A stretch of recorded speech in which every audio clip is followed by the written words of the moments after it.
یہ میسر ملک کچھ عجیب سا نہیں ہے؟ سارا وقت خاموش اکیلا کتابوں میں نظر آتا ہے، نہ ارد گرد کوئی دوست، نہ جمگٹا، نہ لڑکیوں میں کوئی دلچسپی۔ آج کل کے دور میں ایسے لڑکے کہاں ہوتے ہیں؟ یا تو یہ آسمان سے اتری ہوئی کوئی مخلوق ہے یا پھر ضرور کچھ گڑبڑ ہے۔ سوہا کی بات پر یشل نے ایک نظر دور بیٹھے ہوئے میسم پر ڈالی تھی، جو پوری طرح کتابوں میں منہمک تھا۔ وہ ایک میچور شخص ہے، اس کو پتہ ہے کہ اسے فیوچر میں کچھ کرنا ہے۔ دوسرے لڑکوں کی طرح اسے باپ کے پیسے پر ساری زندگی عیاشی کرنے کا شوق نہیں ہے۔ یشل نے بے اختیار ہی میسم کی طرفداری کی تو اس کی ساری دوستوں نے حیرت سے اسے دیکھا۔ لگتا ہے بہت اچھی طرح جان گئی ہو تم اسے۔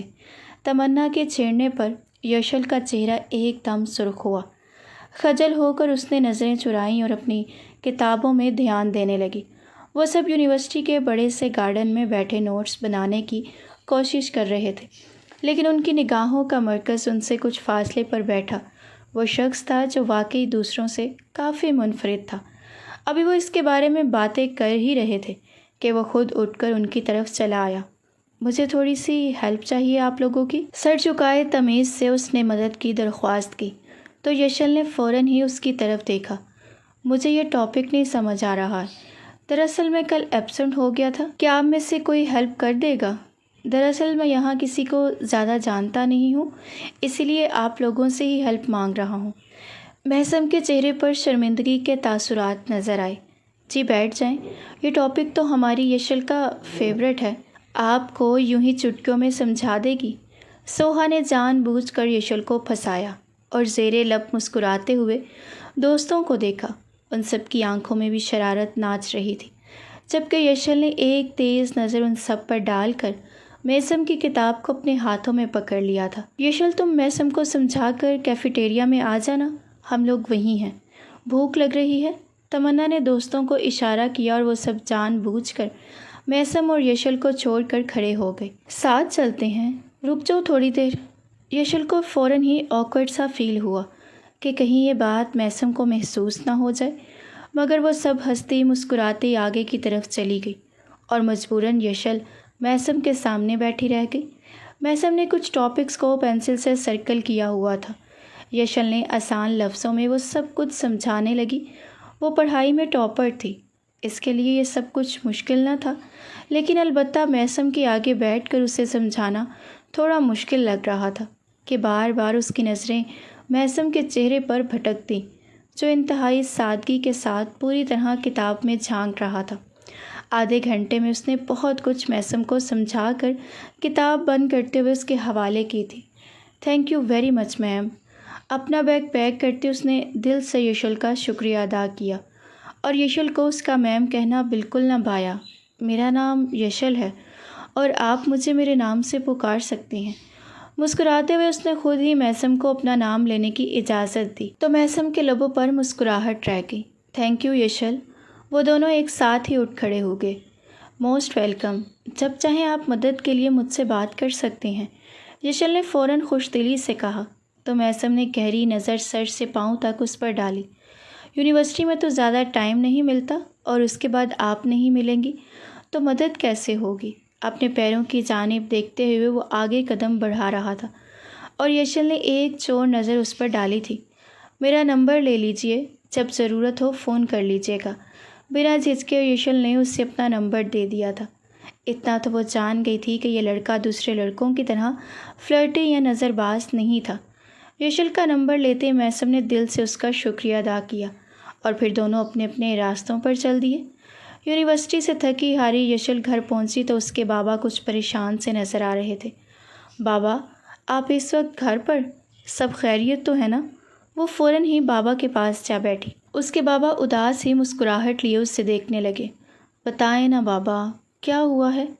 مجھ پر اوپر سے پریشر آ رہا ہے بیٹا، ریزائن مانگ رہے ہیں مجھ سے۔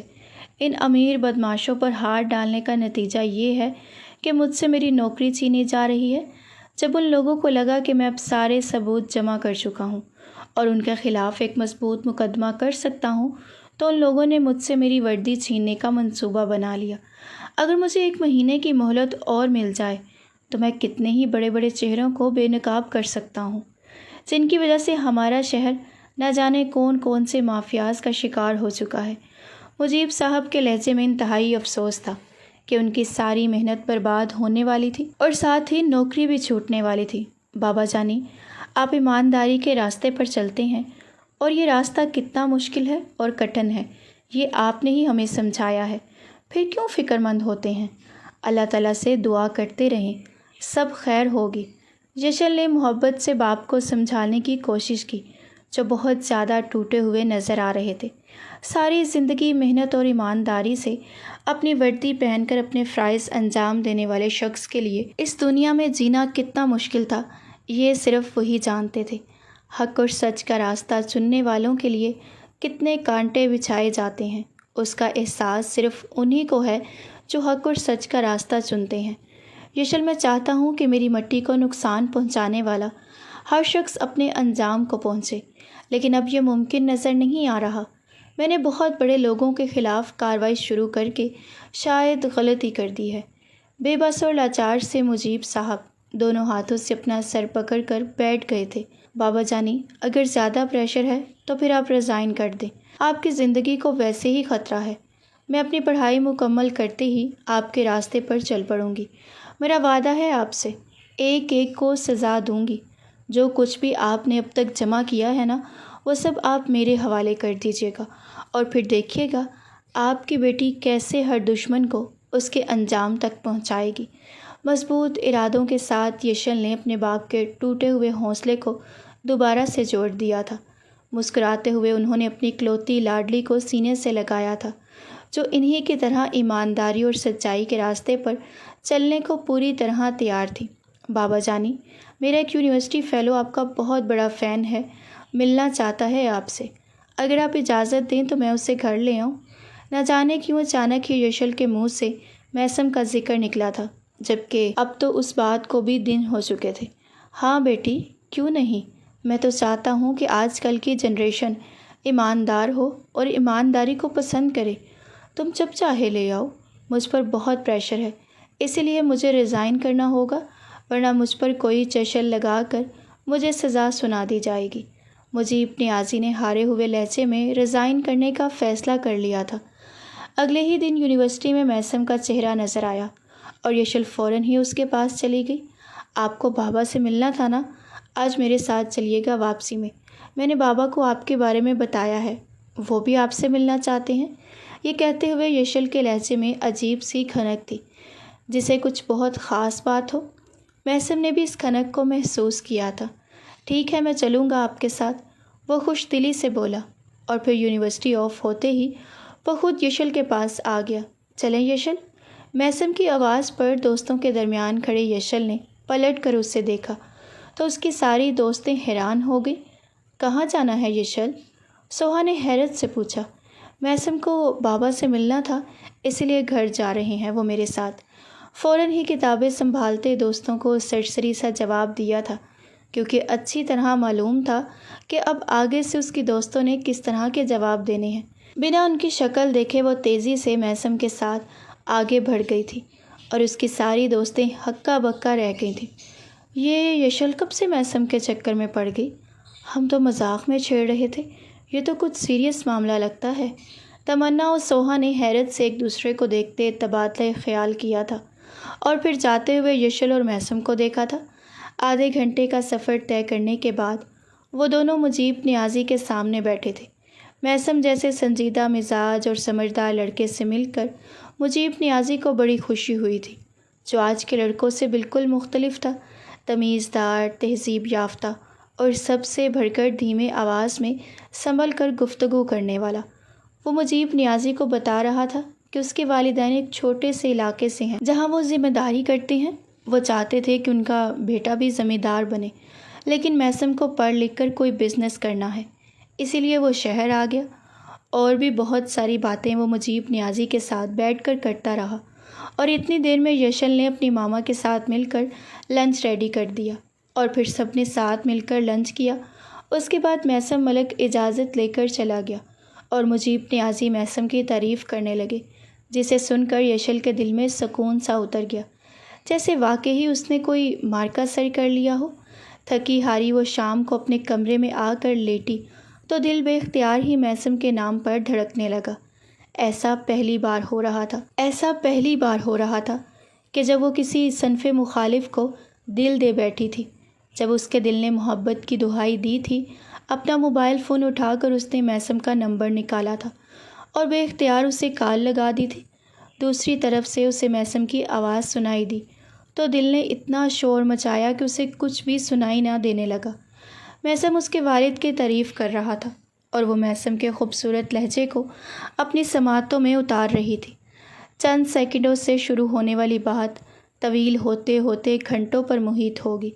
رات کا آدھا پہر گزر گیا اور وہ دونوں بس ایک دوسرے سے باتیں کرتے رہے اور ایک دوسرے کو سنتے رہے۔ دھیرے دھیرے محبت نے اپنے قدم جمائے تھے اور دونوں کے دل کی سرزمین کو محبت کے رنگ سے رنگ دیا تھا۔ دن تیز رفتاری سے گزرنے لگے اور محبت کا یہ سفر بھی اپنی منازل کو طے کرنے لگا۔ یشل اپنے جذبات کو بیان کرنے میں زیادہ ہچکچاہٹ کا مظاہرہ نہ کرتی، لیکن میثم کے اندر ایک شرمیلا پن سا تھا۔ وہ کبھی کھل کر محبت کے لفظوں کو کہہ نہ پایا۔ اس نے ہمیشہ اپنی حدود کو یاد رکھتے ہوئے یشل سے بات کی تھی۔ اتنا تو لڑکیاں بھی نہیں شرماتی میثم جتنا تم شرماتے ہو۔ ایک دن یشل نے اسے کہہ ہی دیا تھا، میں چاہتا ہوں کہ ہماری محبت محرم بنے اور پھر میں تمہیں پوری طرح اپناؤں۔ میں اس وقت تم سے جھوٹے وعدے نہیں کرنا چاہتا۔ میں چاہتا ہوں کہ اپنی محبت کو سچ کر کے دکھاؤں اور اس کے بعد تم سے وہ سارے وعدے کروں جنہیں میں نبھا سکوں۔ انتہائی جذب کے عالم میں کہتے میثم ملک نے یشل کا دل جیت لیا تھا۔ اسے اپنی زندگی میں ایسے ہی مرد کی تلاش تھی جو اپنے وعدوں پر کھڑا اترے۔ 6 مہینے کہاں گزرے کسی کو خبر نہ ہوئی۔ ان 6 مہینوں میں مجیب نیازی نے ریزائن کر دیا تھا۔ البتہ وہ سارے ثبوت جو انہوں نے جمع کیے تھے وہ انہوں نے سنبھال کر اپنے لاکر میں رکھ دیے تھے۔ اس کی خبر وہ کسی کو نہیں دینا چاہتے تھے۔ کبھی نہ کبھی وقت آنے پر وہ ثبوت استعمال ہونے تھے۔ 6 مہینوں میں یشل اور میثم کے رشتے نے ایک مضبوط بنیاد بنا لی تھی۔ اور پھر ایک دن میثم نے یشل کو بتایا کہ اس کے والدین اس کی شادی کرنا چاہتے ہیں کیونکہ اس کے والد کی طبیعت ٹھیک نہیں ہے۔ یہ سن کر یشل پریشان ہوگی۔ ابھی تو اسے AS کے لیے بھی امتحان دینا تھا اور اس سیمسٹر کا بھی کچھ وقت باقی تھا، لیکن میثم اپنی بیمار والدہ کی وجہ سے باضد ہو گیا کہ وہ شادی کرنا چاہتا ہے۔ یشل نے گھر میں کسی کو بھی اس بارے میں خبر نہ دی تھی کہ وہ میثم کی محبت میں گرفتار ہو چکی ہے، اسی لیے اس کے لیے اپنے ماں باپ سے بات کرنا ہی ایک مشکل مرحلہ تھا۔ وہ اپنے باپ کے خوابوں کو توڑنا نہیں چاہتی تھی، مگر میثم کی مجبوری کی وجہ سے اس پہ ہمت کر کے مجیب نیازی سے بات کی تھی۔ بابا، میثم اپنے والدین کو رشتے کے لیے بھیجنا چاہتا ہے۔ اس کی والدہ بہت بیمار ہیں، اسی لیے وہ میثم کی جلدی شادی چاہتی ہیں۔ ڈنر ٹیبل پر بیٹھ کر اس نے بہت مشکل سے اس بارے میں بات کی تھی۔ مجیب نیازی نے بیٹی کو حیرت سے دیکھا اور پھر اپنی بیگم کو۔ اور آپ کیا چاہتی ہیں بیٹی؟ کچھ دیر بعد وہ بہت دھیمے لہجے میں مخاطب ہوئے تو یشل کی ہمت بڑھ گئی۔ بابا، میں پسند کرتی ہوں میثم کو، اچھا لڑکا ہے بہت۔ اپنی انگلیوں کو مروڑتی وہ میثم کی تعریف کرنے لگی تھی۔ ہاں بہت اچھا ہے، ملا ہوں میں اس سے، لیکن ابھی تو آپ کی ڈگری بھی پوری نہیں ہوئی بیٹا، اور آگے آپ کو IAS بننا ہے۔ مجیب نیازی کو لگا جیسے وہ بیچ راستے میں ہی اپنی راہ بدل رہی ہو۔ بابا، بات کی تھی میں نے میثم سے، اسے میری پڑھائی پر یا IAS بننے پر کوئی اعتراض نہیں ہے۔ اس نے کہا ہے کہ وہ خود مجھے پڑھائے گا، لیکن اس وقت اس کی ماں زندگی اور موت کے درمیان کشمکش میں ہے اور وہ آخری خوشی دیکھنا چاہتی ہیں۔ مجیب صاحب کو احساس ہوا کہ ان کی بیٹی پوری طرح میثم کی محبت میں گرفتار ہو چکی ہے، اسی لیے گہرا سانس بھرتے ہوئے وہ کہنے لگے، ٹھیک ہے، میثم سے کہو اپنے پیرنٹس کو بھیج دے، ہم دیکھتے ہیں کیا کرنا ہے۔ نرمی سے جواب دیتے، بیٹی کے سر پر ہاتھ پھیرتے وہ اٹھ کر کھڑے ہو گئے اور اپنے کمرے میں چلے گئے۔ یشل کی خوشی کی انتہا نہ رہی۔ یشل یہ زندگی کا سب سے اہم فیصلہ ہے، اس لیے سوچ سمجھ کر کرنا۔ ہمیں تمہاری پسند پر کوئی اعتراض نہیں، لیکن تمہیں پتہ ہونا چاہیے کہ تم نے اپنے لیے کس کا انتخاب کیا ہے۔ ثانیہ مجیب نے گہری نظر بیٹی پر ڈالی اور اسے نصیحت کرتے ہوئے وہ بھی اٹھ کھڑی ہوئی۔ ثانیہ سر ہلا کر رہ گئی تھی۔ پھر اس نے فوراً ہی میثم کو یہ خبر سنائی اور میثم کی خوشی کے انتہا نہ رہی۔ 2 دن بعد سیدھے سادے سے 2 لوگ مجیب نیازی کے ڈرائنگ روم میں بیٹھے ہوئے تھے۔ دھوتی کرتا پہنے ایک ادھیر عمر مرد اور ڈھیلے ڈھالے سے قمیص شلوار میں دوپٹہ سر سے پوری طرح اوڑھے ادھیر عمر عورت۔ مجیب نیازی نے حیرت سے ان دونوں کو دیکھا جو کہیں سے بھی میثم ملک کے والدین نہیں لگ رہے تھے۔ میثم کا اٹھنا بیٹھنا بات کرنا سب کچھ ان دونوں سے بہت مختلف تھا، شاید اس لیے کہ یہ دونوں گاؤں میں رہنے والے سیدھے سادے لوگ تھے اور میثم کافی عرصے سے شہر میں تھا۔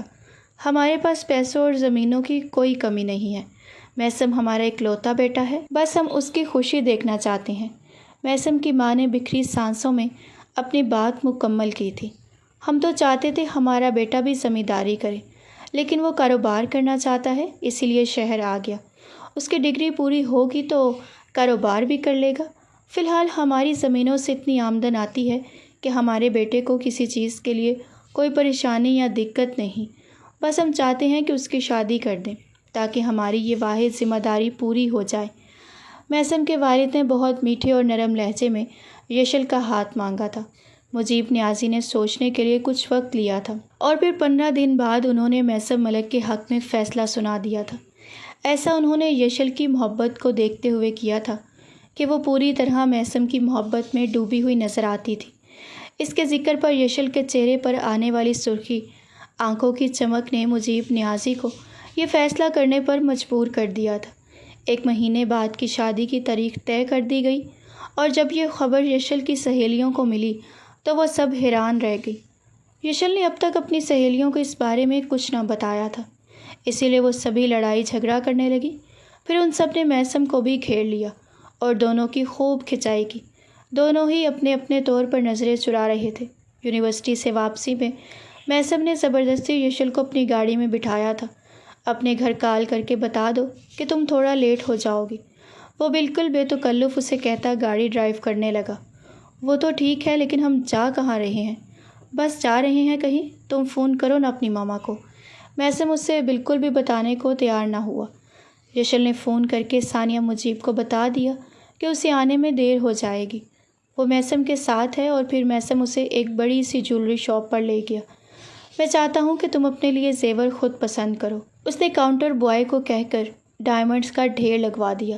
سب سے پہلے تم رنگ پسند کرو، کیونکہ ہماری انگیجمنٹ تو ہوئی نہیں، اسی لیے میں چاہتا ہوں کہ تمہاری پسند کے رنگ تمہیں اپنے ہاتھوں سے پہنا دوں۔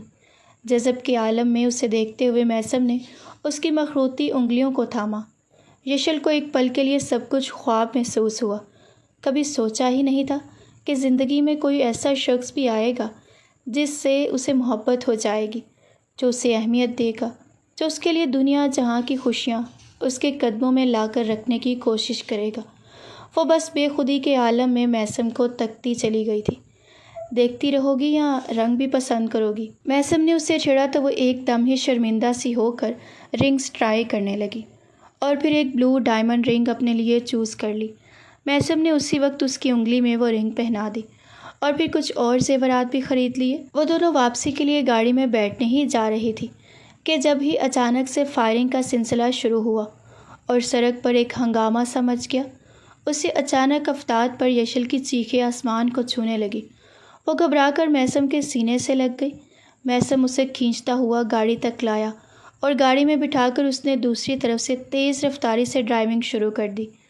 بیک اسکرین پر شاید گولی لگی تھی کیونکہ شیشہ ٹوٹ کر چکنا چور ہوا تھا، لیکن معجزاتی طور پر ان دونوں کو کچھ نہ ہوا۔ تیز رفتاری سے گاڑی چلاتے وہ اسے بہت دور لے آیا تھا۔ ان کے پیچھے دور دور تک کوئی نہیں تھا، اسی لیے میثم نے سکون کا سانس بھرتے ہوئے گاڑی روکی اور یشل کی طرف دیکھا جس کا چہرہ آنسو سے تر ہو رہا تھا۔ خوف کے مارے دھیرے دھیرے ہاتھ پاؤں لرز رہے تھے۔ Are you okay Yashal? اس نے فوراً یشل کا ہاتھ اپنے گرم ہاتھوں میں تھاما تو وہ بچوں کی طرح رونے لگی۔ مجھے تو لگا تھا تم اپنے بابا جان کی طرح بریو ہوگی، ذرا سی فائرنگ پر تمہارا یہ حال ہو گیا ہے۔ اس نے مسکراتے ہوئے ماحول کو ہلکا کرنے کی کوشش کی تھی۔ بریو ہوں میں، لیکن اس طرح اچانک فائرنگ ہوئی کہ میں سنبھل نہ سکی۔ یہ سب کیا تھا؟ یشل پوری طرح الجھ گئی تھی۔ ارے یار، اس پوری پٹی میں جولر شاپ ہے، ہو سکتا ہے اسی لیے ڈکیت آئے ہوں۔ تم ٹھیک ہو؟ میں ٹھیک ہوں، بس کافی ہے، گھر چلتے ہیں۔ چلو میں تمہیں تمہارے گھر ڈراپ کر دوں۔ آپ اپنے پیرنٹس سے اس بارے میں کوئی ذکر نہ کرنا، بلا فضول وہ پریشان ہوں گے۔ شہر کے حالات تو تمہیں پتہ ہی ہیں۔ اس کے گالوں پر ہاتھ پھیرتے میثم نے اسے نرمی سے سمجھایا تو اس نے ہاں میں سر ہلا دیا۔ دھیرے دھیرے وہ خوف کے حصار سے باہر نکل آئی تھی اور پھر میثم نے اسے اس کے گھر کے دروازے پر چھوڑتے ہوئے خدا حافظ کہہ دیا۔ اپنا بیگ اور کتابیں سنبھالتی وہ اندر داخل ہوئی تو اس کے بابا جانی سامنے ہی موجود تھے۔ بیٹی کو دیکھ کر ان کے چہرے پر مسکراہٹ آ گئی تھی۔ چلو آ جاؤ جلدی سے، شادی کارڈز فائنل کرنے ہیں۔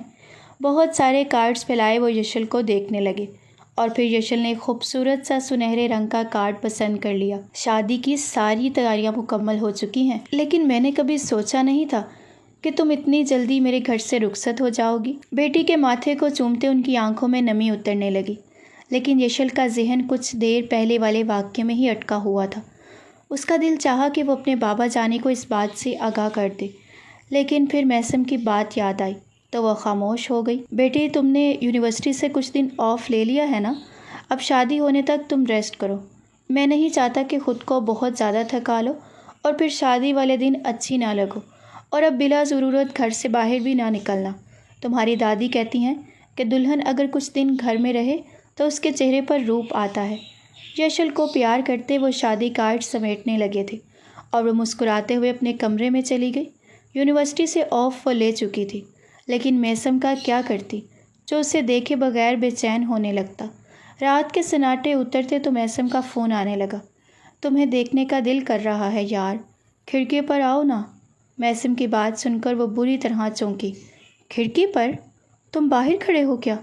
بنا جواب سنے وہ تیزی سے کھڑکی کے پاس گئی تو نیچے دروازے کے پار کھڑا اسے میثم ملک نظر آ گیا۔ ہاتھوں میں سرخ گلابوں کا بکے لیے وہ مسکرا کر اسی کی جانب دیکھ رہا تھا۔ میثم، اتنی رات کو کیا کر رہے ہو یہاں؟ گھڑی رات کا 1 بجا رہی تھی اور وہ بہت سکون سے نیچے کھڑا تھا۔ پلیز آ جاؤ نا میرے پاس، تھوڑی دیر کے لیے باتیں کرتے ہیں۔ میثم کی بات سن کر وہ ہنس پڑی۔ آج ہی بابا نے کہا ہے کہ اب شادی تک باہر مت نکلنا۔ یشل نے اسے چڑھایا۔ پلیز آ جاؤ نا، انکل کو کیا پتہ چلے گا، سو رہے ہوں گے وہ تو، بس یہ پھول لے جاؤ آ کر۔ وہ محبت سے بولا تو یشل نے فون بند کرتے باہر کا رخ کیا۔ تھوڑی ہی دیر بعد وہ میثم کے سامنے کھڑی تھی، پھولوں کا بکے ہاتھ میں لیے اس کی خوشبو سونگھتے وہ رات کے اس خوبصورت پل کو پوری طرح محسوس کر رہی تھی۔ گاڑی سے ٹیک لگائے میثم جذب کے عالم میں اسے خوش ہوتا ہوا دیکھ رہا تھا۔ میرا بس چلے تو تمہیں آج ہی اپنے ساتھ لے جاؤں، مزید انتظار نہیں ہوتا۔ بے اختیار یشل کی لٹوں کو چھیڑتے وہ اپنے جذبات بیان کرنے لگا۔ یشل کا چہرہ کھل کر گلابی ہو گیا۔ بس کچھ دن صبر کر لو، پھر تمہارے ساتھ ہی رہنا ہے مجھے۔ اب جا رہی ہوں میں۔ بابا کو پتہ چلا تو ناراض ہوں گے کہ اتنی رات کو گھر سے باہر کیوں نکلی۔ وہ واپسی کے لیے مڑی ہی تھی کہ اتنے میں ایک تیز رفتار گاڑی تیزی سے گلی کے اندر داخل ہوئی تھی اور گولیوں کی بچھاڑ شروع ہوئی تھی۔ میثم نے فوراً جھپٹ کر اسے اپنے بازوں میں سمیٹا تھا اور گھر کے اندر کی طرف دوڑ لگائی تھی۔ گھر کا دروازہ کھلا ہونے کی وجہ سے سیکنڈوں میں وہ گھر کے اندر ہوتے ہوئے خود کو محفوظ کر چکے تھے۔ اس کے سینے سے لگی یشل بری طرح کانپ رہی تھی۔ چند لمحوں میں چاروں طرف سناٹا چھا گیا تھا۔ گولیوں کی تڑتڑاہٹ بند ہو چکی تھی۔ یہ سب کیا ہے میثم؟ آج ایک ہی دن میں یہ دوسری دفعہ ہوا ہے۔ یہ کوئی اتفاق نہیں لگتا مجھے۔ خوف کے عالم میں وہ میثم کے چہرے کو دیکھتے ہوئے بولی۔ دوپہر والا حادثہ تو اتفاق ہو سکتا ہے، لیکن یہ والا نہیں۔ یقیناً کچھ اور بات ہے میثم۔ آنکھوں کے کنارے نمی سے بھیگنے لگے۔ کیسی باتیں کرتی ہو یار؟ کچھ نہیں ہے، ہماری کسی سے کوئی دشمنی تھوڑی ہے۔ دوپہر میں وہاں ڈکیت ہی آئے تھے، میں نے بعد میں پتہ کر لیا تھا، اور ہو سکتا ہے یہ بھی کوئی چور ڈاکو ہی ہوں۔ فی الحال تم سکون سے اوپر جاؤ، میں بھی حالات دیکھتے ہوئے گھر کے لیے نکلتا ہوں، صبح دیکھتے ہیں کیا معاملہ ہے۔ میثم نے اسے تسلی دی۔ پاگل ہو گئے ہو کیا؟ نہ جانے کون لوگ ہیں، اگر تمہیں کچھ ہو گیا تو اندر چلو میرے ساتھ، میں بابا کو اٹھاتی ہوں۔ آج کل بابا میڈیسن لے کر سوتے ہیں، اسی لیے شاید ان کی آنکھ نہیں کھلی، ورنہ اب تک وہ خود باہر آ جاتے۔ چلو بابا سے بات کرتے ہیں۔ وہ زبردستی میثم کو اندر کی جانب کھینچنے لگی، لیکن وہ نہ مانا۔ شادی میں بمشکل 1 ہفتہ رہ گیا ہے یشل، اپنے بابا کو پریشان نہ کرو، کچھ نہیں ہوا ہے اور نہ ہی کچھ ہوگا، کل صبح خود ہی پتہ چل جائے گا، محلے میں کہیں ڈکیتی ہی ہوئی ہوگی۔ اتفاقاً ہم باہر تھے تو لپیٹ میں آ گئے، اور کچھ نہیں۔ جاؤ شاباش، تم آرام کرو، میں بھی نکلتا ہوں۔ میثم نے گھر کا بیرونی دروازہ کھول کر باہر جھانکا تو ارد گرد کوئی نہیں تھا۔ وہ تیزی سے اپنی گاڑی میں بیٹھا اور پھر اپنے گھر کے لیے نکل گیا۔ گھر پہنچتے ہی اس نے یشل کو کال کی تھی، جو اس کی فکر میں پوری طرح گھل گئی تھی۔ میں بالکل خیریت سے ہوں، اور راستے میں بھی کچھ ایسا ویسا نہیں ہوا۔ اب تم پریشان ہونا بند کرو اور اپنے ماما بابا کو بھی پریشان نہ کرنا۔ نرمی اور پیار سے سمجھاتے اس نے یشل کو سختی سے منع کیا تھا کہ وہ گھر میں کسی کو کچھ نہ بتائے۔ پھر اگلے دن میثم نے اسے خود بتایا کہ اس کے محلے میں ہی کسی گھر میں ڈکیتی ہوئی تھی۔ وہ لوگ بھاگتے ہوئے بدحواس ہو کر فائرنگ کرنے لگے تھے، اور کچھ نہیں۔ یہ سن کر یشل کو تسلی ہو گئی تھی۔ ویسے بھی گھر میں شادی کی گہما گہمی تھی، اس لیے ایک ہفتہ کہاں گزرا کچھ خبر نہ ہوئی، اور پورے ایک ہفتے بعد وہ دلہن بنی بے انتہا حسین لگ رہی تھی۔ دھوم دھام سے بارات دروازے پر آ کھڑی ہوئی تھی، اور چاروں طرف خوشی کے شادیانے بج رہے تھے۔ تھوڑی دیر بعد ایجاب و قبول کا سلسلہ شروع ہوا، اور اس نے ہمیشہ کے لیے خود کو میثم ملک کے نام کر دیا۔ رسموں کا سلسلہ شروع ہوا، اور پھر مجیب نیازی نے اپنی دعاؤں کے سائے میں اپنی اکلوتی بیٹی کو میثم ملک کے ہمراہ رخصت کر دیا۔ بارات مختصر سی تھی، قافلہ رواں دواں ہوا۔ آگے میثم اور یشل ایک گاڑی میں تھے، اور باقی مہمان پیچھے۔ گاؤں سے آئے سارے مہمان ہوٹل میں رکے تھے، اور یشل کے لیے میثم نے ایک سویٹ بک کروایا تھا، اس لیے مہمانوں کی گاڑی کا راستہ تبدیل ہوا، اور یشل اور میثم دوسرے راستے پر چل پڑے۔ لیکن 15 منٹ کے بعد ہی گاڑی ایک جھٹکے سے بیچ سڑک پر رک گئی۔ یشل نے گھبرا کر ساتھ بیٹھے میثم کو دیکھا، اور پھر اس کی جان نکل گئی۔ چند لمحوں میں ہی یشل کی پوری دنیا پلٹی تھی۔ اس کے ساتھ بیٹھا شخص جو کچھ دیر پہلے ہی اس کا ہمسفر بنا تھا، اس کے سینے میں سے خون کا فوارہ ابل رہا تھا۔ یشل کو سمجھ ہی نہیں آیا تھا کہ ہوا کیا ہے، اور پھر اس کی نظر ونڈ اسکرین پر پڑی تھی، جہاں ایک گول سوراخ تھا۔ یشل کو جیسے ہوش آیا تھا، گولی میثم ملک کے سینے کو چھلنی کر گئی تھی، اور وہ ہوش کی دنیا سے بیگانہ ہو چکا تھا۔ میثم، میثم، پلیز آنکھیں کھولو۔ آنکھوں کے کناروں پر آنسو ٹھہر گئے تھے۔ چاروں طرف سناٹا تھا، نہ جانے کہاں سے یہ فائر ہوا تھا، جس کی نہ آواز سنائی دی اور نہ ہی یشل کو شیشہ چیر کر گولی آتی محسوس ہوئی تھی۔ میثم، میثم، وہ اسے جھنجھوڑتی ہوئی آوازیں دینے لگی، جو سیٹ بیلٹ سے بندھا ہوا اب آگے کی جانب ڈھگلک چکا تھا۔ یشل کے حواس بھی ساتھ چھوڑنے لگے تھے، لیکن اس لمحے وہ کمزور نہیں پڑ سکتی تھی۔ اسے میثم کی زندگی بچانی تھی، اسی لیے اس نے خود کو سنبھالتے ہوئے یہاں وہاں نظر دوڑائی تھی، لیکن ارد گرد سناٹا تھا۔ اس نے فوراً ہی ہمت باندھی تھی، اور میثم کا سیٹ بیلٹ کھول کر اسے اپنی سیٹ پر کیا، اور خود اس کی جگہ سنبھالتی ڈرائیو شروع کر چکی تھی۔ وہ تو خدا کا شکر تھا کہ اسے ڈرائیونگ آتی تھی۔ اس کے بابا جان نے اسے برے وقتوں کے لیے ڈرائیونگ سکھا رکھی تھی، اور آج وہ وقت آ گیا تھا۔ آدھے گھنٹے کے اندر اندر وہ ہسپتال کے کوریڈور میں میثم کو اسٹریچر پر لٹائے دوڑ رہی تھی۔ آنکھوں سے آنسو بہہ رہے تھے، لیکن یشل نے پوری طرح اپنے جذبات کو قابو میں رکھا تھا۔ وہ مستقل بس میثم کو آواز دے کر ہوش میں لانے کی کوشش کر رہی تھی۔ میثم کے گھر والوں کے ساتھ اس نے اپنے گھر والوں کو بھی فون کر دیا تھا، کیونکہ ڈاکٹر میثم کو لے کر آپریشن تھیٹر میں چلے گئے تھے۔ کچھ ہی دیر میں میثم اور یشل کے گھر والے ہاسپٹل پہنچ گئے تھے۔ کسی کو سمجھ نہ آیا تھا کہ یہ اچانک کیا ہوا ہے۔ پولیس بھی پہنچ گئی تھی، لیکن یشل کے پاس بتانے کے لیے کچھ نہیں تھا، کیونکہ اس نے کچھ بھی نہیں دیکھا تھا سوائے اس کے کہ میثم کے سینے سے خون بہہ رہا تھا۔ 15 منٹ اور گزرے تھے، اور ڈاکٹر آپریشن تھیٹر سے باہر آیا تھا۔ "We are really sorry, he is no more". Doctor کی بات پر یشل چکرا کر زمین پر گری تھی، اور ساتھ ہی میثم کے گھر والے بھی زور زور سے رونے لگے تھے، جبکہ مجیب نیازی اور ثانیہ مجیب سکتے کے عالم میں کھڑے رہ گئے تھے۔ کچھ دیر پہلے ہی تو دعاؤں کے حصار میں انہوں نے اپنی بیٹی کو اس کی محبت کے حوالے کیا تھا۔ یہ سوچ کر کہ ان کی واحد ذمہ داری ادا ہو گئی ہے۔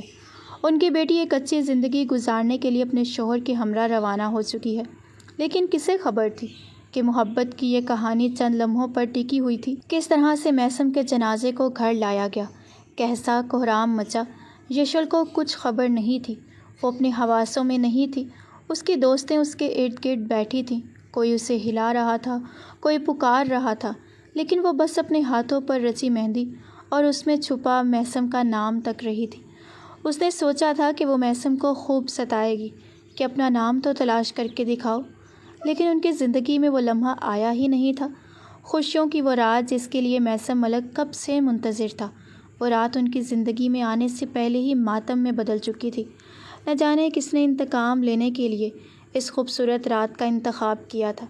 جہاں سے وہ کچھ دیر پہلے خوشیوں کی بارات نکلی تھی، اب وہاں ماتم ہی ماتم تھا۔ بڑے سے حال میں رکھا ڈولا اور اس میں کفن لپیٹے لیٹا ہوا سکون کی نیند سوتا محسم ملک۔ اس کے والدین کی حالت بھی بہت خراب تھی۔ محسم ان کا اکلوتا چشم و چراغ تھا جو نہ جانے کس بے رحم کی وجہ سے ان سے جدا ہو گیا تھا۔ محسم کی تدفین ہوئی اور اس کے گھر والے روتے دھوتے واپس گاؤں کو چلے گئے۔ اگر کوئی پیچھے رہ گیا تھا تو وہ یشل تھی، جسے اب تک ہوش نہیں آ رہا تھا۔ بار بار محسم کو پکارتی، وہ بے یقینی سے اپنے ارد گرد موجود لوگوں کو دیکھتی۔ اس کے دوستوں نے بارہا اسے یقین دلانے کی کوشش کی تھی کہ محسم اب اس دنیا میں نہیں رہا، لیکن پھر وہ پاگلوں کی طرح چیختی چلاتی۔ دھیرے دھیرے اس کا صبر ختم ہوتا چلا گیا، اور جیسے جیسے اسے سچائی پر یقین آنے لگا، وہ دیوانی ہونے لگی۔ زندگی میں پہلی بار اسے محبت ہوئی تھی۔ کوئی شخص بہت اپنا لگا تھا، معصوم، پاکیزہ، سچے جذبات رکھنے والا محسم، جس نے کبھی کسی کو بری نظر سے نہ دیکھا تھا۔ نہ جانے کس کی نظر اسے کھا گئی تھی۔ ہاتھوں کی سرخ چوڑیاں اتار دی گئی تھیں، زیورات سے آزاد ہو کر بکھرے بالوں میں ہلکے رنگ کا جوڑا پہنے بس خاموشی سے بستر پر بیٹھ گئی تھی۔ یشل بیٹی، کچھ کھا لو۔ ثانیہ مجیب نے اپنی اکلوتی اولاد کی ایسی حالت دیکھی تو ان کا کلیجہ پھٹنے لگا۔ ماما، محسم نے کہا تھا ہم ڈنر ساتھ کریں گے، میں اس کے ساتھ ہی کھانا کھاؤں گی۔ آنسو بہاتی وہ بے بسی کے عالم میں اپنی ماں کے گلے لگ کر رونے لگی۔ یشل میری بچی، اللہ کی یہی مرضی تھی، نہ جانے کس کی نظر کھا گئی تم لوگوں کی خوشیوں کو۔ ثانیہ مجیب کا صبر بھی جواب دے گیا تھا۔ بیٹی کا یہ حال ان کے لیے ناقابل برداشت تھا۔ ماما، یہ کون لوگ تھے؟ کس نے کیا یہ؟ وہ مستقل آنسو بہا رہی تھی، اور پھر اسے یاد آیا تھا کہ کس طرح گزری رات بھی وہ فائرنگ کا نشانہ بنتے بنتے بچے تھے۔ تو کیا یہ گولی اس کے نام کی تھی؟ کیا مارنے والوں نے اسے مارنے کی کوشش کی تھی، یا پھر اس کی خوشیوں کا قتل کرنے کی؟ اس کے بابا کمرے میں داخل ہوئے تھے اور وہ فوراً بابا کے سینے سے لپٹی تھی۔ بابا، مجھے آپ کو کچھ بتانا ہے۔ اور پھر جولر کی شاپ پر ہونے والے واقعے سے لے کر گزری رات گلی میں ہونے والی فائرنگ تک اس نے سب کچھ اپنے بابا کو بتا دیا تھا، جسے سن کر وہ شاکڈ رہ گئے تھے۔ یہ سب تم نے مجھے پہلے کیوں نہیں بتایا ثانیہ؟ جولر شاپ پر جو ہوا اسے ڈکیتی کہا جا سکتا ہے، لیکن گلی میں ہونے والی فائرنگ وہ اتفاقیہ نہیں ہو سکتی۔ محلے میں کہیں کوئی ڈکیتی نہیں ہوئی ہے۔ اگر ایسا ہوتا تو مجھے ضرور علم ہوتا۔ بابا، مجھے محسم نے کہا تھا کہ ہمارے علاقے میں ڈکیتی ہوئی تھی اور وہی ڈکیت بھاگتے ہوئے بدحواس ہو کر فائرنگ کرنے لگے تھے۔ مجیب نیازی نے نفی میں سر ہلایا۔ ایسا کچھ نہیں ہوا یشل۔ ہو سکتا ہے اس نے تمہارا دل بہلانے کو کہہ دیا ہو، یا وہ تمہیں پریشان نہ کرنا چاہتا ہو، یا پھر کوئی اور بات، لیکن گلی میں ہونے والی فائرنگ ایک غیر معمولی واقعہ تھی۔ تمہیں مجھے اس بارے میں انفارم کرنا چاہیے تھا بچے۔ مجیب نیازی کے چہرے پر ایک رنگ آ کر گزر گیا تھا۔ محسم کی کوئی خاص چیز، کوئی موبائل فون، ڈائری، کچھ ہے تمہارے پاس جس سے کچھ پتہ چل سکے؟ بابا، محسم کا فون ہے میرے پاس۔ اسے آپریشن تھیٹر میں لے جانے سے پہلے ڈاکٹر نے اس کا سامان میرے حوالے کر دیا تھا۔ میرے پرس میں ہوگا۔ وہ اٹھ کر وہ چھوٹا سا پرس ڈھونڈنے لگی جو اس کے شادی کے شرارے کا ہم رنگ تھا۔ تھوڑی ہی دیر میں اسے محسم کا موبائل فون مل گیا۔ اس نے اچھی طرح فون چیک کیا، میسیجز دیکھے اور دنگ رہ گئی۔ بابا، محسم کو دھمکی مل رہی تھی کہ وہ مجھ سے شادی نہ کرے۔ یہ دیکھیں۔ یشل نے فون اپنے بابا جان کی طرف بڑھایا تھا، جس پہ کافی سارے میسیجز تھے جن میں محسم کو مجیب نیازی کی فیملی سے دور رہنے کا کہا گیا تھا، اور آخری وقت پر یشل سے شادی پر انکار کرنے کو بھی مجبور کیا جا رہا تھا۔ بیٹی، محسم نے تمہیں کبھی اس بارے میں نہیں بتایا؟ مجیب نیازی حیران رہ گئے تھے کہ محسم نے کیوں کسی سے اس بات کا ذکر نہ کیا، جبکہ 15 دن سے اسے مستقل دھمکیاں مل رہی تھیں۔ نہیں بابا، اس نے مجھے کچھ نہیں بتایا۔ یہ کون لوگ ہیں جو مجھ سے اپنی دشمنی نکالنا چاہتے ہیں؟ میری اور محسم کی شادی ختم کروا کر کسی کو کیا ملنا تھا بابا؟ یشل پھر سسک کر رونے لگی تھی۔ نہیں یشل، یہ دشمنی تم سے نہیں بلکہ مجھ سے ہے۔ سب جانتے ہیں کہ تم میری اکلوتی بیٹی ہو، میرا دل تم میں دھڑکتا ہے، اسی لیے تمہاری خوشیوں کو برباد کیا گیا۔ مجھے لگتا ہے یہ سب کچھ میری وجہ سے ہوا ہے۔ مجیب نیازی سر پکڑ کر بیٹھے تھے کہ جب ہی ان کا موبائل فون بجنے لگا۔ انجان نمبر سے فون دیکھتے ہوئے انہوں نے فون اسپیکر پر ڈال دیا تھا۔ شکر کرو تمہاری بیٹی کو کچھ نہیں کیا ہم نے، صرف داماد کی جان لی ہے۔ اگر باز نہیں آئے اپنی حرکتوں سے تو وہ دن دور نہیں جب تمہاری بیوی اور پھر اس کے بعد تمہاری بیٹی کو بھی ایسی ہی کسی نامعلوم گولی کا نشانہ بنا دیا جائے گا۔ ساری زندگی رشتوں کے لیے تڑپو گے تو پتہ چلے گا کہ تکلیف کسے کہتی ہیں۔ اگر تمہارے پاس کوئی ثبوت موجود ہیں تو انہیں جلا کر راکھ کر دو، ورنہ تمہارے گھر والوں سمیت تمہارے پورے گھر کو جلا کر راکھ کر دیا جائے گا۔ فون کرنے والے نے بنا رکے اپنی بات پوری کی تھی اور فون بند کر دیا تھا، اور مجیب نیازی سکتے کے عالم میں بیٹی کو دیکھتے رہ گئے تھے، جس پر شادی کے چند لمحوں بعد ہی بیوگی کا رنگ چڑھ گیا تھا۔ ثانیہ، مجیب اور یشل بھی انہیں پریشانی سے دیکھنے لگی تھیں۔ بابا، آپ جانتے ہیں یہ کون لوگ ہیں؟ یہ وہی ہیں نا جنہوں نے آپ کو گولی ماری تھی؟ کیا انہوں نے میثم کے ساتھ صرف اس لیے تاکہ ہم تڑپیں؟ ان بے رحموں نے میثم کی جان لے لی بابا، ٹوٹے بکھرے لفظوں میں وہ بے یقینی سے پوچھ رہی تھی، اور مجیب نیازی کے پاس ان سوالوں کا کوئی جواب نہیں تھا۔ بیٹی کے آگے وہ شرمندگی سے سر جھکائے بیٹھے تھے۔ ان کا قصور صرف اتنا تھا کہ انہوں نے ایمانداری اور وفاداری سے اپنی نوکری نبھائی تھی۔ شاید میری وجہ سے یہ سب کچھ ہوا ہے بیٹی، نہیں حفاظت نہیں کر سکا اپنی اولاد کی۔ مجیب نیازی کی ہمت جواب دے گئی تھی، آنسو ان کی آنکھوں سے قطرہ قطرہ بہنے لگے تھے۔ نہیں بابا، آپ نے کچھ غلط نہیں کیا۔ اب میں سمجھ سکتی ہوں کہ یہ لوگ کتنے ظالم ہیں۔ جیسے مجھ سے میثم کو چھینا گیا، ویسے ہی نہ جانے ان لوگوں نے کتنی عورتوں سے ان کے شوہر چھینے ہوں گے، کتنے بچوں سے ان کے باپ چھینے ہوں گے۔ اپنی جاگیرداری کو قائم رکھنے کے لیے نہ جانے کتنی لڑکیوں کی زندگیوں کو تباہ و برباد کیا ہوگا۔ بابا، آپ نے اپنے آفیشلز کے دباؤ پر ریزائن دیا ہے، لیکن میں اب آپ پیچھے نہیں ہٹوں گی۔ میثم کے قاتلوں کو سزا مل کر رہے گی۔ میں ہر اس شخص کو انجام تک پہنچاؤں گی جو اپنی طاقت کے ضم میں یہ بھول بیٹھا ہے کہ وہ انسان ہے۔ یہ جو زمین پر خدا بنے بیٹھے ہیں نا، ان کا انجام فرعون جیسا ہی ہونا ہے۔ ان زمین خداؤں کی کوئی حیثیت نہیں، اور انہیں یہ بتانے کے لیے ہر دور میں کوئی موسیٰ آتا ہے۔ بابا جان، ان ظالموں کے لیے میں موسیٰ جیسی ہی بننا چاہتی ہوں۔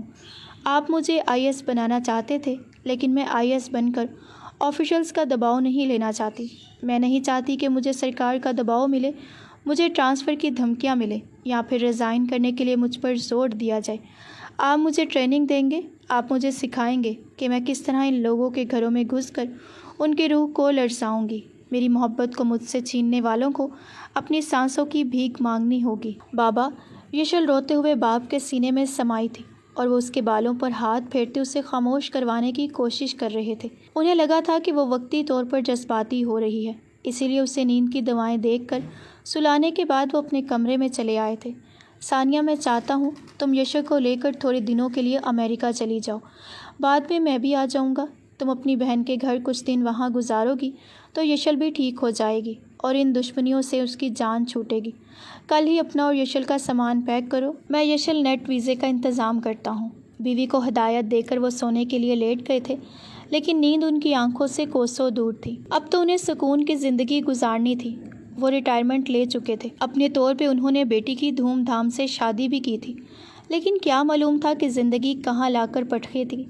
اگلی صبح جب ثانیہ مجیب نے یشل سے امریکہ جانے کی بات کی تو وہ پوری طرح شور شرابہ کرنے لگی۔ مجھے کہیں نہیں جانا، جب تک میری عدت ہے میں بابا سے ٹریننگ لوں گی اور پھر دشمنوں کے گھر میں گھس کر ان پر وار کروں گی۔ وہ اپنے ارادوں پر اٹل تھی، اور یہ جان کر اس کے ماں باپ حیران رہ گئے تھے۔ کیا کہہ رہی ہو یشل؟ پہلے ہی تمہارے بابا بہت مشکل اٹھا چکے ہیں۔ میں نہیں چاہتی کہ اب تم اس معاملے میں پڑو۔ ہم امریکہ جا رہے ہیں اور یہ بات فائنل ہے۔ ویزا لگنے تک تم اپنے کمرے سے باہر بھی نہ نکلو تو بہتر ہے۔ نہ جانے کب کون سی نامعلوم گولی تمہیں اپنا نشانہ بنا لے، کیونکہ اب ان کا اگلا ٹارگٹ تم ہی ہوگی۔ ثانیہ مجیب نے پیار سے اسے سمجھانے کی کوشش کی، لیکن اس نے گلاس اٹھا کر زمین پر دے مارا۔ کانچ کا گلاس چکنا چور ہو گیا۔ میں ساری زندگی بزدل بن کر نہیں جینا چاہتی۔ آپ لوگوں نے مجھے ایمانداری اور سچائی کا سبق پڑھایا ہے، سچ کے راستے پر چلنا سکھایا، تو آج کیوں مجھے یہاں سے فرار کروا رہے ہیں؟ مجھے فرار نہیں ہونا، مجھے سچائی کے راستے پر چلتے ہوئے اپنے حق کی لڑائی لڑنی ہے، اور میں جانتی ہوں کہ اگر میں سسٹم کا حصہ بنی تو کبھی بھی لڑائی جیت نہیں سکوں گی۔ یہ سسٹم مجھے ہرا دے گا ماما، اور میں ہارنا نہیں چاہتی۔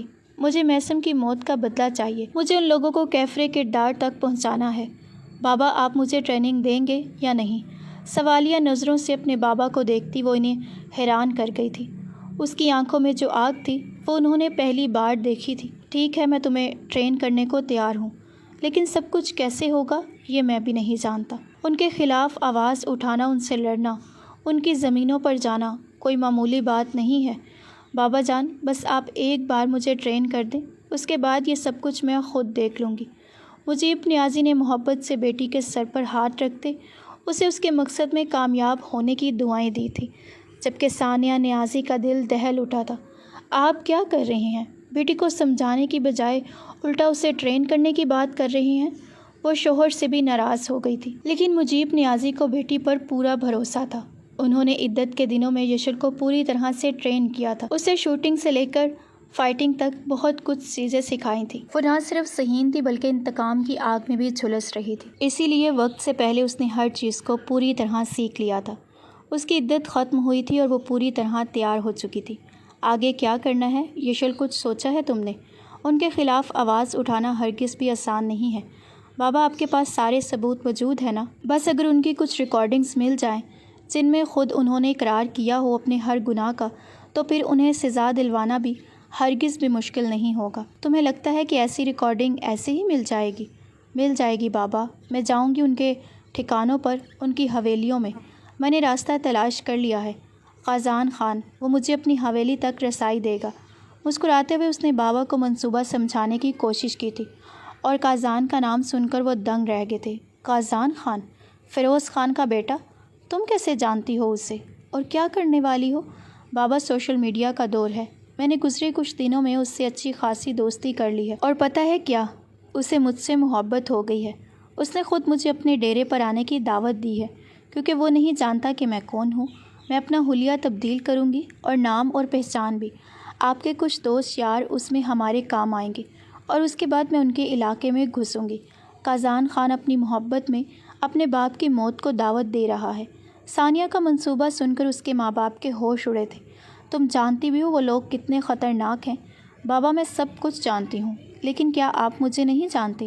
میں بھی آپ کی طرح اپنے ارادوں کی پکی ہوں۔ 15 دن کے اندر اندر مجیب نیازی نے اس کے سارے کاغذات تیار کروائے تھے، اور وہ قازان خان کے پاس پہنچ گئی تھی، نبیہہ ابراہیم بن کر۔ قازان خان کو اس نے فیس بک پر تلاش کیا تھا، اور وہیں سے دوستی کا آغاز ہوا تھا۔ 4 مہینوں میں اس نے قازان خان کو اچھی طرح اپنی محبت کے جال میں پھنسایا تھا، اور وہ اس کی باتوں میں پوری طرح اتر بھی گیا تھا، اور اب اسی محبت کا فائدہ اٹھا کر اسے فیروز خان کو اپنا نشانہ بنانا تھا۔ قازان خان اس کا ہاتھ تھامے اپنی حویلی میں پہنچا تھا، اور فیروز خان کے سامنے لے جا کر کھڑا کر دیا تھا۔ بابا، مجھے اس لڑکی سے شادی کرنی ہے۔ فیروز خان بیٹی کی بات سن کر دنگ رہ گیا تھا۔ کون ہے یہ؟ کہاں سے آئی ہے؟ کیا جانتے ہو اس کے بارے میں؟ بابا، آسٹریلیا سے آئی ہے، میری محبت میں شادی کرنا چاہتا ہوں میں اس سے۔ قازان خان ایک پڑھا لکھا سلجھا ہوا شخص تھا جو اپنے باپ سے منفرد تھا۔ اتنا تو یشل کو اچھی طرح سمجھ آ گیا تھا، اسی لیے وہ اس کے بھروسے یہاں تک آئی تھی۔ ٹھیک ہے، لیکن ایک شادی تمہیں پھر خاندان میں بھی کرنی ہوگی، یہ بات یاد رکھنا۔ قازان نے یشل کی طرف دیکھا اور اپنے باپ کو مطمئن کرنے کے لیے حامی بھر لی۔ میسم کی موت کا بدلہ لینے کے لیے یشل نہ صرف دشمنوں کی کچار میں گھسی تھی بلکہ دشمن کے بیٹے سے شادی کرنے کو بھی راضی تھی۔ فیروز خان نے اکلوتے بیٹے کی خوشی دیکھ کر زیادہ ہنگامہ نہ کیا تھا، کیونکہ بعد میں اس نے اپنی پسند سے اپنے بیٹے کی شادی کرنی تھی، اسی لیے یشل اور قازان خان کی شادی کی تقریب منعقد کر دی گئی تھی۔ اپنے آپ کو قازان کے نکاح میں دیتے ہوئے دل خون کے آنسو رویا تھا، لیکن یشل نے اپنے آپ کو مضبوط کر لیا تھا۔ اس کا محبوب شوہر بے گناہ مارا گیا تھا، اور اس کا بدلہ لینے کے لیے وہ کسی بھی حد تک جا سکتی تھی۔ نکاح کی تقریب مکمل ہوئی اور وہ رخصت ہو کر قازان خان کے کمرے میں پہنچ گئی۔ تھوڑی ہی دیر بعد قازان اس کے پاس آیا اور محبت کا اظہار کرنے لگا۔ یشل کے لیے یہ سب کچھ سننا بہت مشکل تھا، کیونکہ یہ سپنے اس نے میسم ملک کے ساتھ سجائے تھے۔ سوچا بھی نہیں تھا کہ اس کی جگہ کوئی اور بیٹھا ہوگا۔ قازان نے محبت اور نرمی سے اس کا ہاتھ تھاما تھا اور یقین دلایا تھا کہ وہ زندگی کے ہر سفر میں اس کے ساتھ ہوگا، اور وہ اس کے علاوہ کسی اور کو اپنی شریک حیات نہیں بنائے گا۔ کازان شہر سے پڑھ لکھ کر آنے والا ایک منفرد قسم کا انسان تھا، جس کی شخصیت اپنے باپ سے بالکل مختلف تھی۔ اسے زمینوں، جائیدادوں اور اس نظام میں کوئی دلچسپی نہیں تھی۔ وہ یشل سے کہنے لگا کہ جلد ہی میں تمہیں لے کر باہر ملک چلا جاؤں گا، ہم وہاں اپنی دنیا بسائیں گے، مجھے یہ ظالمانہ نظام بالکل پسند نہیں۔ اور اس کی بات سنتے ہی یشل حیران رہ گئی تھی۔ اس کی سوچ ہو بہو یشل جیسی تھی۔ شاید یہی وجہ تھی کہ وہ یشل سے محبت کر بیٹھا تھا، ورنہ 4 مہینے کی فیس بک کی دوستی میں شادی کر لے نہ ایک بہت حیران کن عمل تھا۔ وہ دھیرے دھیرے یشل کے نزدیک ہوتے اس سے اپنا حق وصول کرنے کی کوشش کر رہا تھا، اور یشل کے لیے سانس لینا دشوار تھا۔ آنکھیں بند کرتی تو میثم ملک کا چہرہ نگاہوں میں چلا آتا، آنکھیں کھولتی تو کازان خان کی آنکھوں میں محبت کی شدت اسے جھلسانے لگتی۔ قطرہ قطرہ رات بیتنے لگی اور کازان خان نے اسے اپنی باہوں میں سمیٹ لیا۔ اس نے اپنا آپ کازان کے سپرد کرتے میثم ملک کی محبت کو دل کے کسی خانے میں قید کر لیا تھا۔ دل بنجر اور ویران ہوا تھا، لیکن ساتھ ہی انتقام کا جذبہ بھی مضبوط ہوا تھا۔ شادی کے بعد کئی دن تک وہ کازان کی محبت کو اسی طرح اپنے اوپر برداشت کرتی رہی، اور ساتھ ہی ساتھ اس نے اس حویلی کے ایک ایک کونے کو کھنگال ڈالا تھا۔ بہت کچھ اس کے ہاتھ لگا تھا اور اس کے کام آنے والا تھا۔ بس ایک بار فیروز خان اپنے گناہ کو قبول کرتا اور وہ اسے ریکارڈ کر لیتی تو اس کا کام مکمل ہو جاتا۔ اس نے اتنی ٹریننگ صرف اس لیے لی تھی کہ اگر کسی کو اس کی سچائی پتہ چل جاتی تو اسے یہاں سے نکلنے کے لیے اپنی دفاع کے لیے لڑنا پڑتا۔ اس کی شادی کو 2 مہینے پورے ہوئے اور ان 2 مہینوں میں کازان نے اپنے آپ کو اور اپنی محبت کو اس پر ثابت کر دیا۔ 2 مہینے بعد ایک شام کچھ لوگ حویلی میں آئے تھے۔ مردان خانے میں بیٹھے وہ لوگ یشل نے پہلی دفعہ دیکھے تھے۔ ان کا حلیہ، ان کا چلنا پھرنا اور ان کے پیچھے کے گارڈز بتا رہے تھے کہ وہ سرکاری لوگ ہیں یا پھر شاید کوئی سیاست دان۔ یشل خاموشی سے مردان خانے کے پچھلی طرف بنی کھڑکیوں کے پاس پہنچ گئی تھی۔ ایک چھوٹا سا کیمرہ ہر وقت اس کے کپڑوں میں موجود رہتا۔ اندر جھانکتے ہوئے اس نے باتیں سننے کی کوشش کی تھی اور اسے سمجھ آ گیا تھا کہ اب جا کر اسے اس کا شکار مل گیا ہے۔ فیروز خان بڑی دیدہ دلیری سے اپنے گناہوں کا اعتراف کرتے ہوئے ہنس رہا تھا، یہاں تک کہ اس نے SHO مجیب نیازی کا ذکر بھی کیا تھا اور اس کے داماد کو مروانے کا بھی۔ وہ بڑی فرونیت سے ہنستے ہوئے کہہ رہا تھا کہ ہم نے ہی شہر کے گنڈوں کو سپاری دی تھی کہ فیروز خان کے نئے نویلے داماد کو سیدھے جنت کی سیر کروا دے۔ اکلوتی بیٹی کے بیوہ ہونے پر بیچارے کو ایسا صدمہ لگا ہے کہ پوری فیملی سنا ہے باہر ملک چلی گئی ہے۔ یشل کو ایسا لگا جیسے کسی نے اس کے پیروں سے زمین کھینچ لی ہو۔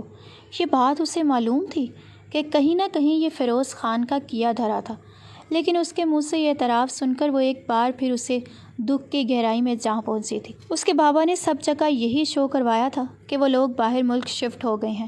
ان لوگوں نے اپنا گھر بدلا تھا اور سب سے ملنا جلنا ختم کیا تھا، اور یہی خبر فیروز خان تک بھی پہنچ چکی تھی۔ اسی لیے وہ مطمئن تھا۔ یشل نے اپنے آپ پر کنٹرول رکھتے ہوئے ہر چیز کو کیمرے میں ریکارڈ کیا تھا، اور بھی بہت کچھ تھا جو فیروز خان نے قبول کیا تھا۔ ریکارڈنگ پوری کر کے یشل کمرے میں واپس آئی تو کازان اسے تلاش کر رہا تھا۔ کہاں چلی گئی تھی جانے من؟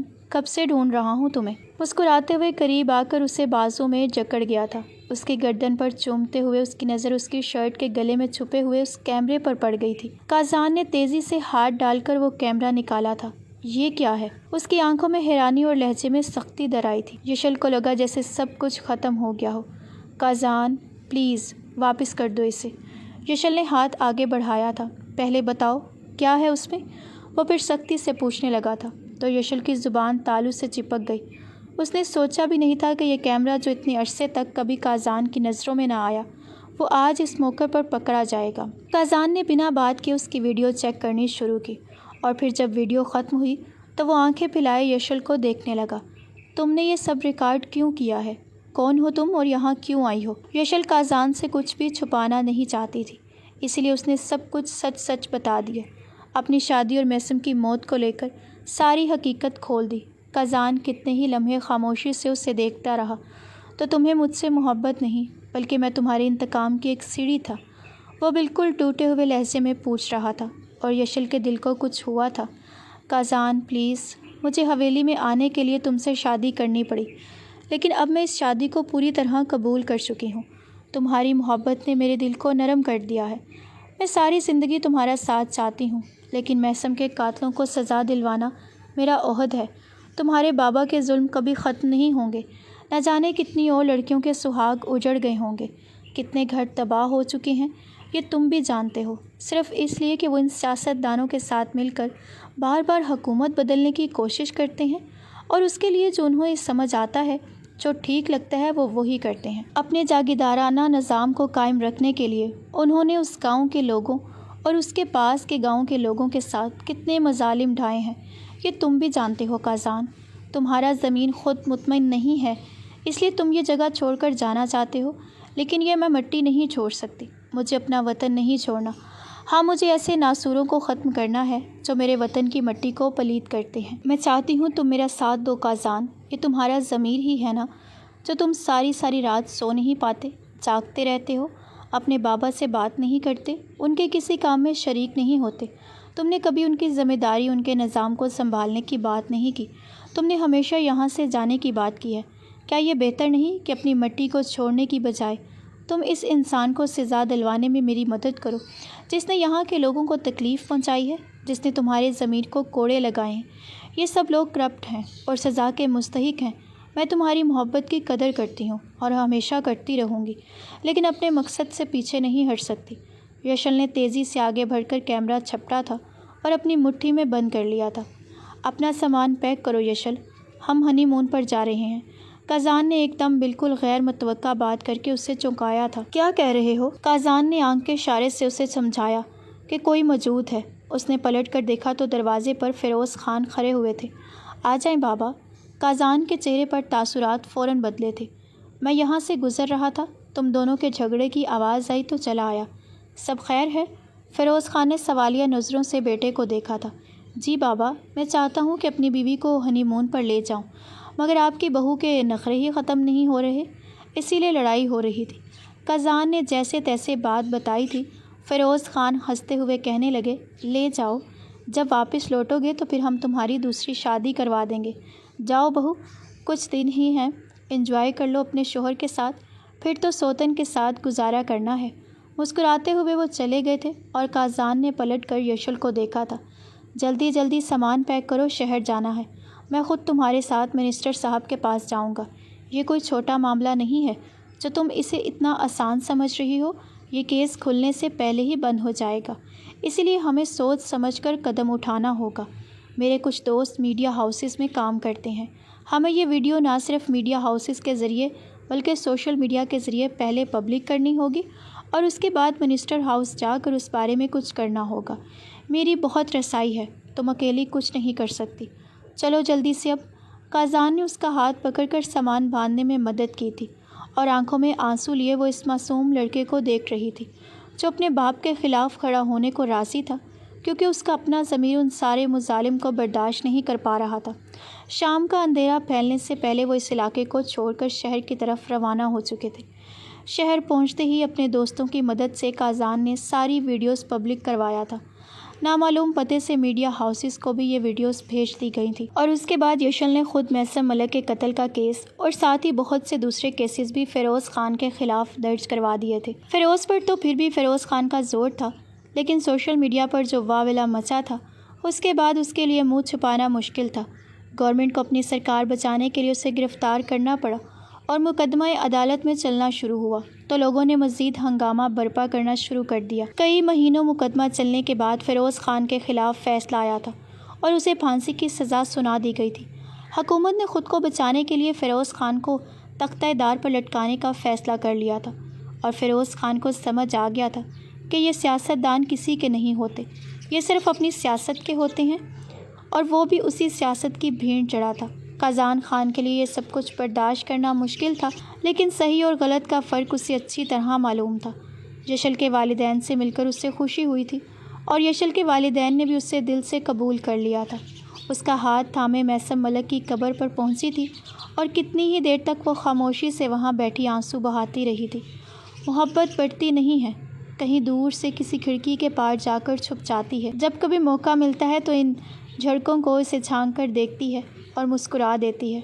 اس کے لیے بھی محسم ملک کی محبت ایسی ہی تھی، کبھی چلتے چلتے کوئی بات اس کی یاد دلا دیتی تو کبھی مسکراتے ہوئے اس کا کوئی جملہ کان میں گونجتا۔